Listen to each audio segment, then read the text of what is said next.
It all started on a Saturday, when Anatoly Dyatlov authorized the reactor test at Unit 4 of the Chernobyl nuclear power plant. The date was April 26, 1986. The place, a control room in Pripyat, Ukrainian SSR. Official reports would later call it an operator error compounded by design flaws. Archive tapes, firefighters' logs, and declassified KGB memoranda tell another, stranger account. That the explosion was accompanied by an ephemeral phenomenon the technicians could not name. The shift was trying to simulate a loss of power scenario. Turbines were slowing, pumps winding down, and the RBMK's core was in a delicate, starved state. At 1:23 local time, the reactor lurched into a power spike.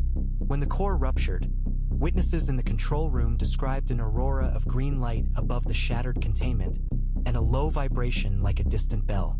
Firefighters who rushed from Chernobyl and Pripyat, men like Vladimir Pravik and Leonid Telyatnikov, recalled wristwatches that jumped forward or stopped altogether. Nurses at Pripyat Hospital logged patients with a peculiar synchrony of dreamlike confessions. Seeing their own faces as older, hearing a voice that said, "Don't go back." Within hours, a charred fragment was recovered in the rubble. A thin, anomalous disk of alloy no forensic test could match. Scorched into its surface were machining marks that resembled a periodic lattice, and, faintly, numbers that did not belong to 1986. Viktor Brukhanov's shipment manifests show a small package from the Kurchatov Institute labeled diagnostic equipment. Later, a single stamped memo referred to a classified experimental assembly for probing neutron phase coherence. The term used there, quickly blacked out in subsequent releases, is rendered by surviving scientists as a time crystal, a phase-lock structure capable, under extreme energy flux, of coupling with fluctuations of the vacuum itself. Valery Legasov, the lead scientist who later testified to the IAEA, kept private audio diaries. In one tape, he speaks of radiation graphs that contained encoded modulations. Not random noise, but patterns repeating with a delay inconsistent with any known decay chain. He posited, quietly and unwillingly, that the core had produced not just fission products but a transient resonance in spacetime, a localized high-energy eddy that warped causal sequencing for a few heartbeats.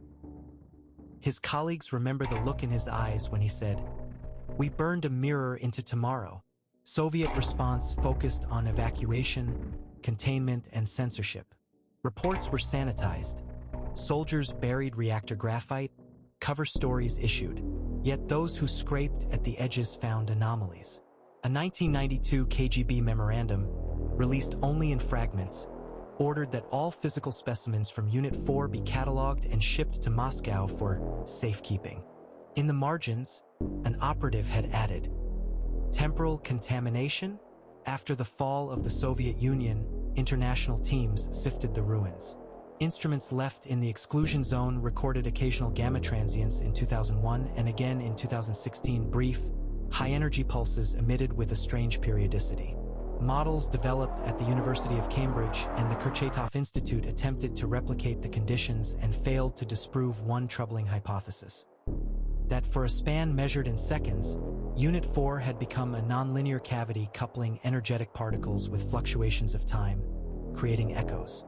Those echoes, researchers say, could imprint reversible information into the surrounding matter, which explains the disks, the anomalous recordings, and the subjective reports from first responders who swore they remembered a future version of themselves. The story does not claim a clean answer. No accepted paper yet argues that Chernobyl opened a door to the future. But the documentary record logbooks, Legasov's tapes, the charred alloy, and those inexplicable transient bursts decades later, insists on an addition to the standard narrative. Along with catastrophic radiation release, there was an event at the edge of physics. People died. Cities were emptied. Yet tucked inside those tragedies is a scientific mystery, a brief chapter when the reactor's fury may have braided with time itself. Today, tourists walk the perimeter under a wan winter sky. Geiger counters click. Plaque remembers the victims and the courage. Some scientists still ask permission to study the alloy fragments archived in a Moscow vault. Some former engineers quietly keep their notes. They all agree on one thing: history remembers Chernobyl as an accident and a warning. The declassified margins suggest it was also, for a handful of seconds in the earliest hours of that Saturday, something else. A resonance that reached beyond radiation and left an echo we are only beginning to hear.